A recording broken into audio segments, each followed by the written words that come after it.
अस्सलामुअलैकुम नाज़रीन, JN news HD के साथ मैं हूं नाइला भट्टी। नजर डालते हैं आज की अहम खबरों पर।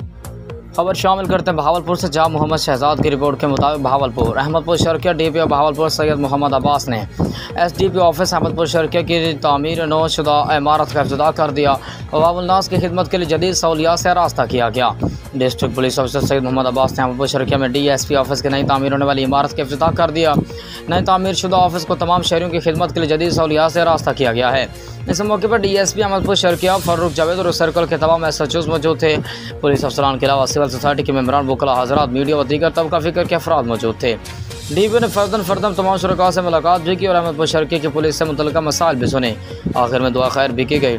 यह ऑफिस अहमदपुर शर्किया की आवाम का ऑफिस है। आवाम के लिए सहूलियात और आसानियाँ पैदा करने की कोशिश की जा रही है। DPO सैयद मोहम्मद अब्बास।